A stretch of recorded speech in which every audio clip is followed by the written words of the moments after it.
નમસ્કાર, spark today ન્યૂઝમાં આપનું સ્વાગત છે. દર્શક મિત્રો, ફરી એક વખત રાજ્ય હવામાન વિભાગ દ્વારા આગાહી કરવામાં આવી છે અને આગાહીના ભાગરૂપે ફરી એક વખત વડોદરામાં આજે યલો એલર્ટ આપવામાં આવ્યું હતું, જેને લઈને વડોદરામાં ફરી એક વખત ધોધમાર વરસાદની શરૂઆત થઈ ચૂકી છે. જ્યાં દર્શક મિત્રો આપ જુઓ કે જ્યાં જુઓ ત્યાં ફરી એક વખત ધોધમાર વરસાદની શરૂઆત થઈ છે. રાજ્યના હવામાન વિભાગે ફરી એક વખત આગાહી કરી તો સાથે રાજ્યના હવામાન વિભાગના નિષ્ણાત અંબાલાલ પટેલે પણ ફરી એક વખત આગાહી કરી છે. જે પ્રકારે થોડા દિવસ પહેલા જે વડોદરામાં પૂરની પરિસ્થિતિ સર્જાઈ હતી, માંડ વડોદરા શહેર બહાર આવ્યું છે, ત્યારે ફરી એક વખત રાજ્યના હવામાન વિભાગે આગાહી કરી છે અને તેના ભાગરૂપે જ આપ જુઓ કે વડોદરા શહેરમાં ફરી એક વખત વરસાદની શરૂઆત થઈ છે.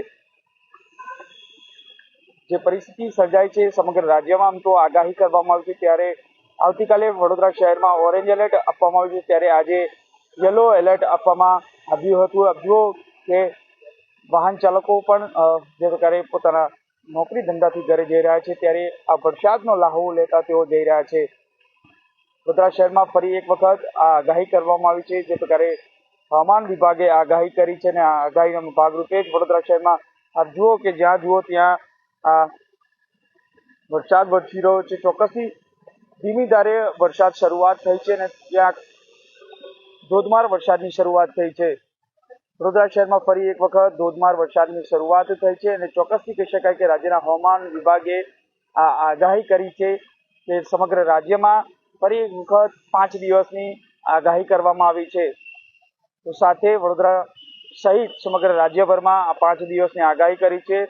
તો વડોદરાની જો વાત કરીએ તો વડોદરામાં પણ આ યલો એલર્ટ આપવામાં આવ્યું છે, સાથે આવતીકાલે ઓરેન્જ એલર્ટ.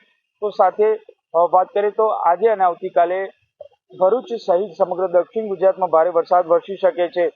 તો બાજુ સૌરાષ્ટ્રમાં પણ આ ભારે વરસાદ તારાજી સર્જી શકે છે. હાલ માંડ ગુજરાતમાં જે પૂરની પરિસ્થિતિ સર્જાઈ હતી, ત્યારબાદ હવે ફરી એક વખત રાજ્યના હવામાન વિભાગે આગાહી કરી છે. ત્યારબાદ ફરી એક વખત હવે વડોદરામાં જે વરસાદની શરૂઆત થઈ છે, ચોક્કસથી લોકો હજુ પણ એક ડરમાં છે. તો સાથે આજે વડોદરા મહાનગરપાલિકા દ્વારા એક નિર્ણય લેવામાં છે કે આજવા સરોવર અને પ્રતાપપુરા સરોવરમાંથી ફરી એક વખત પાણી છોડવામાં આવી રહ્યું છે.